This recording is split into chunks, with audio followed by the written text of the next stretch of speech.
Unless you want. Thing in progress. Yep. All right, guys. The morning session, we'll do some introductions of who we have speaking for us here. Yep. And thank you all, first of all, for being here. Really appreciate you guys making here, even through flat tires and everything. So appreciate it. Okay. So first up speaker, we have Rich Morrison. He is, I guess they call him marketing advisor with NAU Country Crop Insurance Division. And we're trying to get the speakers to work, so we'll see how loud the computer is. I think it'll be loud enough. We just have to all be very quiet. So, and then next up, we'll have Brad Suma. He's with the USDA SS, and he'll give us a rundown of why the USDA is so popular. All right, Rich, go ahead. Take it away. All right. Well, appreciate being able to visit with you guys this morning, talk markets. Certainly a lot going on. My role with NAU Country is really to help put the grain marketing piece together with the government program and crop insurance pieces of the puzzle, and hopefully provide information that allows producers to make good decisions and be well informed about what's happening. So the big key word, I think, this morning, as much as any day, has been volatility. If you don't like volatility, then I guess stay on the porch, because certainly we've got a lot of it in the markets right now. And I saw this chart yesterday from Susan Stroud. I thought it was a pretty decent synopsis of where we've been so far this marketing year. Shows several of the markets where we've traded, and basically most of the markets were kind of right back to where we started at the beginning of the year. We've had a nice rally in January and into February, and then things have kind of sold off here over the last several days. So what's in the market right now? Not in any particular order, but certainly USDA has given us a share of surprises this year, both positive and negative. We'll dig into that here in a minute. The managed funds. We always talk a lot about the funds. What are the funds doing? What direction are they taking the market? And we'll recap their positions here in a minute as well. Tariffs. That's the big story of the morning. We've had at 12:01 this morning, if you probably have heard already, new tariffs were implemented against Canada, Mexico, and China. And we've seen some retaliatory tariffs, I guess, announced as well. So that's in the market here this morning. And then lastly, South America. It is still right in the heart of harvest in Brazil. Brazil is 50% harvested now on soybeans, and a lot of those beans are starting to hit the world market. So we would anticipate over the next month or so, U.S. shipments starting to dwindle down to virtually nothing. So let's, and I mentioned the tariff piece a minute ago, but when you look at what happens to and from the United States with these countries, certainly they do import a lot. Mexico imports a lot of corn from the United States. We ship a lot of ethanol to Canada. As far as China, soybeans, certainly at the top of the list, cotton as well.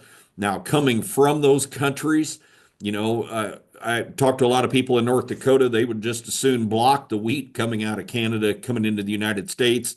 Of course, we get a lot of vegetables out of Mexico and a lot of cheap stuff out of China. So we'll see how that does impact things here, of course, over the next 24, 48 hours. But I saw this chart yesterday as well, showing the share from some of these states going into Canada, going into Mexico. Quite honestly, I was surprised Illinois didn't show up on this one going into Mexico, because I know we ship a lot of corn out of Illinois to Mexico. But apparently it's not one of the big ones. Of course, the river system matters a lot to Illinois, and a lot of that stuff goes to China and other places around the world. So let's dig into corn first. Let's go back to January. The first big surprise we had from USDA was back on January the 10th, I think, or 11th, when we had the USDA final production report for 2024.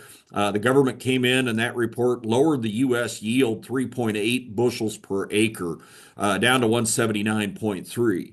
Now, that is still a record. But that was a far bigger drop than anybody expected in that report. And you could see the red and the pink states all went down in that January report. The ones with the pound sign were still records. So the state of Illinois still had a record at 217. You can see Iowa, South Dakota, Michigan, New York, and then on down into Arkansas, Louisiana. They all had record yields this year. And when you look at the balance sheet from USDA currently, we've had really a double surprise this year. Number one was this production cut down below 14.9 billion bushels, but the other one is exports. And exports have quietly been the highest this year in 3 years. And if you look at this, whoops, I'm sorry. If you look at this chart right here, it shows that we're exporting a lot of corn without even having China in the market. Back in 21 and 22, China blew into the U.S. corn market. We remember what happened to prices in those years. We took prices up into the sevens. Then things kind of tapered off. The Chinese had their fill of corn. But now, we've seen the normal buyers like Mexico, South Korea, Japan, Colombia. They've all been stepping up and buying a lot more U.S. corn this year than what they normally would. So that's been a big surprise. And consequently, ending stocks down to 1.54 billion bushels. And some people think that number is going to get smaller based on the sales of corn that we've had here to date. If you look at the feed demand number, pretty strong. Ethanol demand running at a record pace basically right now. So all three phases are running pretty strong at the moment. And if you go back just a few months ago, our ending stock number was forecasted to be over 2.2 billion bushels. And so combined with the higher export number, the lower production number, we've seen stocks drop. And that gave a lot of boost to the corn market here over the last several months. This price at 435 average farm price, that only comes into play at the end of the year for PLC and ARC payments at the FSA office. They will use the average farm price at the end of August to determine whether or not there are PLC or ARC payments for this year. Oops.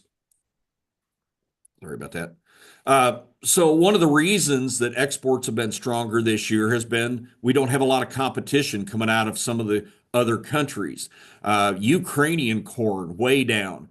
Brazilian corn stocks way down. Argentina's down. So that's been a big positive for the United States. And consequently, the funds, we talk about the managed funds, but the managed funds have been loading up on corn. But go back and look at their net position back in 21 and 22. These orange and purple lines, this is when China was in the U.S. corn market. And the funds saw that as a big bullish surprise and loaded up with long positions in corn. We've had 5 times in history where the funds have been long over 350,000 contracts of corn. Back in 21 and 22, this year in black, and then back in 2010 and 2011. But following 22 into 23, as China basically left the market and production increased, stocks started to grow here in the United States, these funds took their money out of the corn market, went other places. And consequently, you see they went short the corn market into 23, 24, and we know what happened to prices. Last summer, we had bottomed out. Funds were record short in July last year. So big reversal from where they were just 2 years before, and we had taken corn down into the mid upper threes. But I think here in July, August, some of these funds started recognizing what was happening before USDA did. And that's that Mexico and Japan were shopping early for U.S. corn. They recognized that, we had cheap prices. And so the funds started buying back their net shorts. And in fact, went to the long side of the market. And as of just a few weeks ago, we're back up to 360,000 contracts long. Now, we get this report every Friday night, tells us where their net position is. But one of the things I've been saying for a month now, the biggest risk that I think that we have in the corn market is the fund position right now, that if these people decided that it's time to get out, we could see some serious damage to the corn market. Now, I didn't anticipate it was going to be quite this quick, but none of us anticipated, some of the things that have happened with acres, now with tariffs. And so as of last Friday, these funds were still long about 340,000 contracts, but we know they've been net sellers over the last several sessions. So I'm not sure where they're at now, but I know they've liquidated quite a bit of their long position. And that's pretty obvious when you look at May corn futures. We had really had a double top on this chart. The March contract got back just a little bit lower than the May high. The May contract got a little bit back above it. But that double top really was where we kind of ran out of gas here. And it kind of corresponded just about with when USDA put out its Ag Outlook Forum acreage number last week.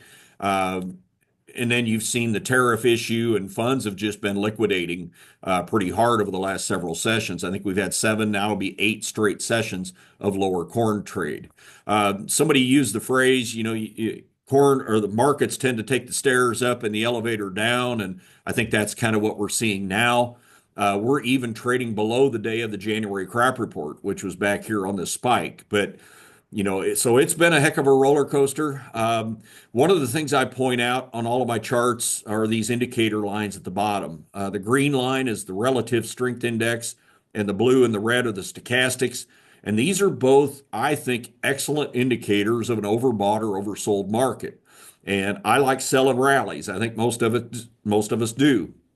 And so I was always taught when the RSI gets close to 70, this red dotted line, that's a sell signal. When the RSI gets down to 30, the blue dotted line, that's a buy signal.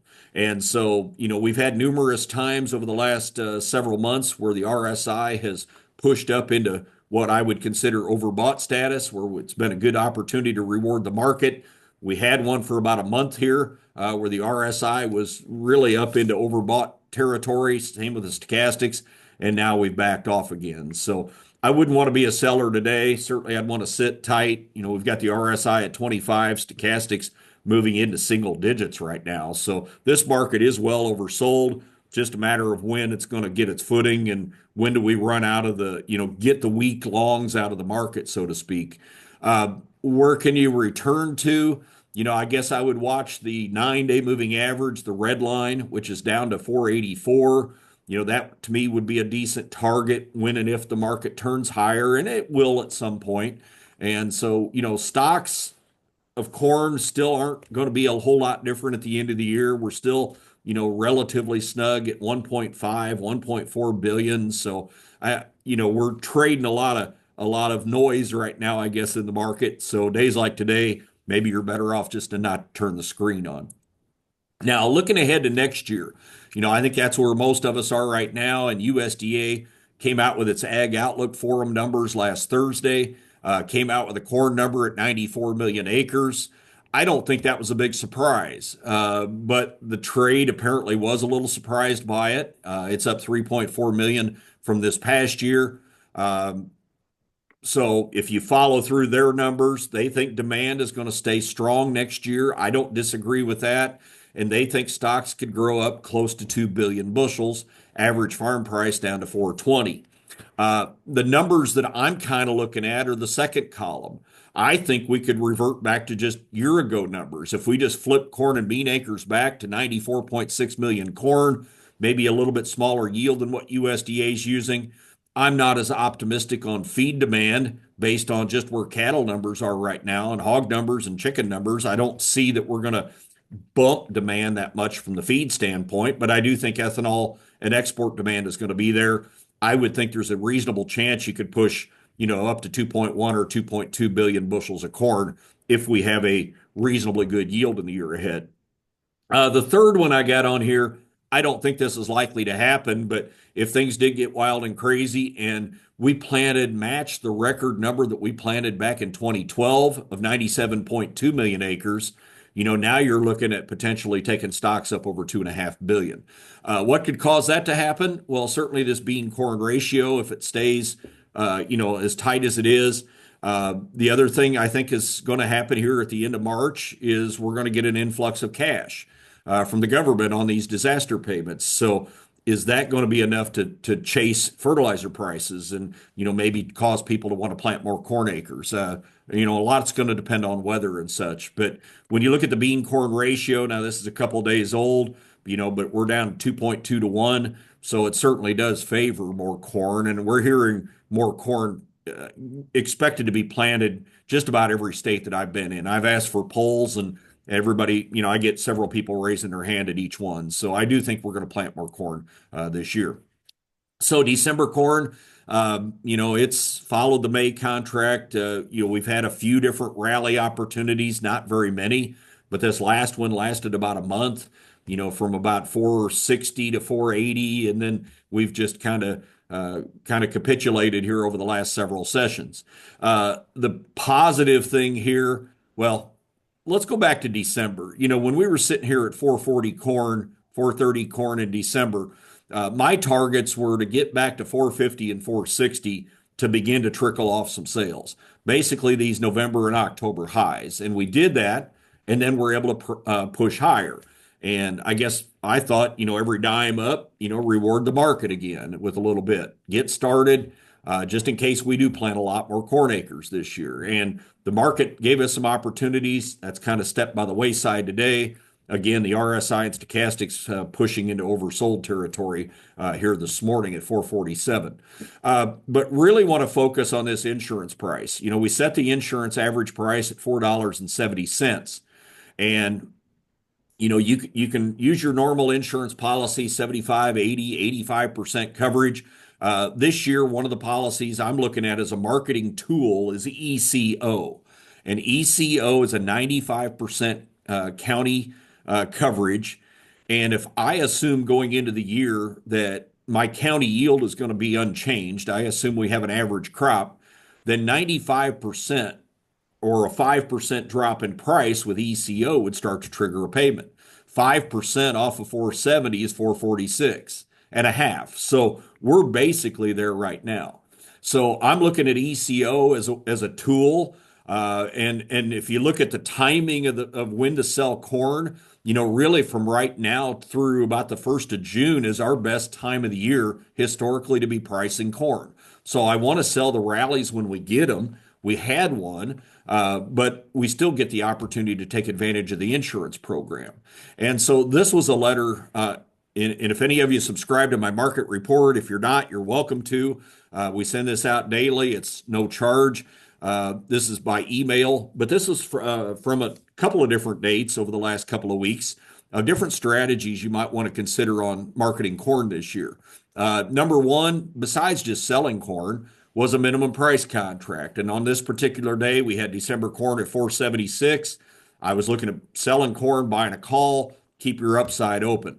Maybe buying put options. On that particular day, you could bought a 470 put for 30 cents, had a 440 floor with no upside limits. Buy a put, sell a call, a min-max type strategy. Makes a lot of sense. Three-way option trade where you're buying a put, selling a call. I don't want to get too deep into that, but if you're familiar with options, might be a good strategy to look at on a rally. The last one I had on here was ECO and using your other insurance programs as well. But again, if you consider ECO as a 95%, basically a put option, you would have a put strike price at about 447, 446. So I like that this year. I think that's one thing that you can still do over the next 2 weeks. The market, you know, that price is not going to move. And now that the markets have gone down, you still have the opportunity to step back and utilize that insurance program.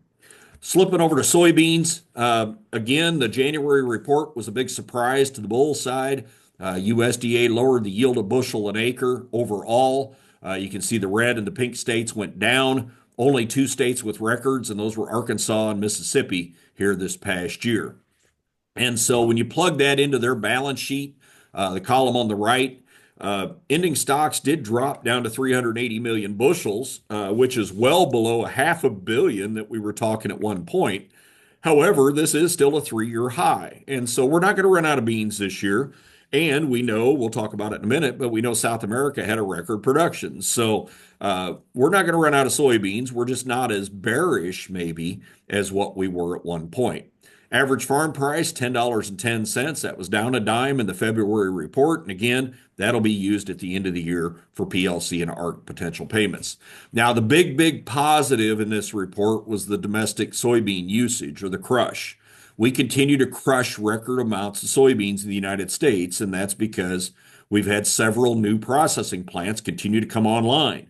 And we've got more going to continue to come online throughout 25, 26, even in 27. So we are anticipating this crush number to continue to grow each of the next couple of years. And it's going to need to because export demand is not. Even though exports were up this year, we're 300 plus million below where we were just 3 years ago. And that's because China has shifted their buying towards Brazil. And so when we look at the at export commitments, even though we're up a little bit from last year, we're below the 5-year average. And that's going to continue to slip as we go forward. So we're moving into the time of the year where Brazil's harvesting beans, and a lot of those beans are going to be shipped over the next few weeks. So you look at the production of the big three. The United States in red, Argentina in blue, Brazil in green. Going to be the third straight year that those three countries have a record production number. And what's, a couple of things stand out to me. Number one is that Brazil is going to produce 50 million tons more than the United States, which is incredible to think because if you go back to 2018, we outproduced Brazil that year. So it's been a huge shift over the last several years, and Brazil continues to convert pasture land into crop production. The other thing to remember is that Brazil, about 75% of their corn is grown following soybeans. So as they're cutting out virgin ground and flipping it into soybean production, that also goes into double crop corn production as well. So it's kind of a double whammy as they move further towards the equator and open up acres in the north. Now, the Argentine crop may get a little smaller than the 49 number. I think most people think that number is going to be around 46, 47 million acres or million tons. I think the Brazilian crop, though, most people think might be over 170. So yes, we may lose a million or two off of the top of this, but it's still going to be a huge, huge number. And the bottom line is when you look at carry out at the world level, it's going to be a record too this year. So, third straight year of an increase following the low that we had back in 2021. And it really kind of shows you what the market has done. The market has really reacted just the opposite to these world carryout numbers. So go back and look at what the funds have done in soybeans. If you go back to 21, 22, even into 23, they held huge long positions in the soybean market. It was about January of a year ago when they crossed to the short side. And again, recognizing that we had continued to build stocks at a world level, that Brazil was growing more beans again that year, and the funds went short the bean market. Had a little bit of a weather rally in May last year. Then they went record short by late August. A couple of things caused them to buy it back. The first was a rally in palm oil futures. Malaysian palm production was down sharply. We started seeing Southeast Asian buyers come to the United States looking for soybean oil for edible consumption. That got the funds to buy back their shorts. Then we went through harvest. Then the next round of buying happened with dry weather in Argentina, followed by the January crop report. Funds went long about 60,000 contracts. At that time, I suggested, and I think a lot of fund traders started looking at each other saying, what are we doing here? Why do you want to be long beans when we got record world production, when you've got a record world carry out? There just isn't a lot of reason why you would want to be bullish beans at that point. I think that started to see, the funds unload. And I'm guessing here this morning now they're back on the short side of the market after several days of selling. So I think that makes a lot of sense. But if I look at it as a farmer the same way I would if I were a fund trader, why would I want to be long right now when, if you look at the value of U.S. beans, I think I've got that chart up here in a minute. Let's go there. U.S. soybeans in pink versus Brazil beans in green, we're priced well above South American beans right now. So I don't see why I'd want to try to compete unless you're sitting next to a processing plant that wants to buy your beans in the summertime. I just think it's going to be a, kind of like sledding uphill competing against the Brazilians here over the next several months. So looking at May futures, we've had a nice rally, and thank you to the USDA for triggering this thing here and giving us an opportunity to get up off the lows. Things were looking pretty bleak back in December, and a lot of people were even talking about putting an 8 in front of this bean price. So it was a great rally to get rid of beans. If you look at the long term still, this blue 200-day moving average, we did bump through it a little bit at the beginning of February, but we have not spent extended time above the 200-day moving average since clear back in late 2023. And so it's really a continued bear market in beans, even though we've had several bumps in the market. Trading back below $10 here this morning on the tariff news. So yes, the market is oversold. if we get a bounce, if you happen to have any old beans left, I'd probably want to get rid of them. Probably target this cluster of moving averages up around 10.30, 10 and a quarter might be an opportunity to sell any remaining old crop beans that you've got left. Looking ahead, the Ag Outlook Forum numbers last week told us they think we're going to plant 84 million acres of beans this year, which with good demand, a record crush demand, they're somewhat optimistic on exports. They think we could see stocks down to 320 million, see price kind of sideways this year. I'm still thinking we revert back to last year's acres at 83.6 million. I'm agreeing with them on the crush. I do think we're going to have record crush with more plants coming online. I'm not as optimistic on export demand because I do think that, you're going to have Brazil shipping a lot of beans even after the beginning of our marketing year on September 1 this year. So I think we're going to have stiff competition this fall. And so maybe exports aren't quite as big. Maybe you still carry out close, somewhere in the mid threes. So maybe not uber bearish. I think ultimately what's going to dictate the price in beans is going to be South American production. How many acres do they bring into production this fall? And what kind of a start do they get to the crop year? I think that's ultimately going to determine price as we go forward. I threw a third one on here, a scenario just in case we planted huge corn acres. Then you probably see stocks below 300 million. So looking at November beans, still hanging above $10 here this morning. Still in what I would consider a long-term downtrend with the 200-day moving average keeping a lid on us. We're fortunate that the timing that we were able to set the insurance price at 10.54. So the fact that we're 50 cents below that today, I still look at these higher level policies kind of like a put option. And I know I don't want to sell beans today at $10. I don't think I do. So I can at least do something maybe with ECO at 10.54 that allows me to basically utilize that like a put option. The next rally, maybe up around 10.30, kind of like the old beans. I'd probably have some offers in, maybe up around 10 and a quarter. You get back close to these moving average lines, be a good opportunity to be a seller for new crop soybeans as well. And again, think about what's going to happen with Brazil more so than the U.S. Timing wise, if you look at the history, right now, here we are at the beginning of March. This has been the best window to be marketing new crop soybeans over the last 10 years. And so, now's when you want to sell the rallies, take advantage of the insurance program, whatever the case is, over the next 90 days, I think to be locking in some good prices for this fall. Real quick on wheat, wheat really is dominated by the world situation, not by the U.S., even though we do watch weather here in the U.S., and we will again when spring arrives.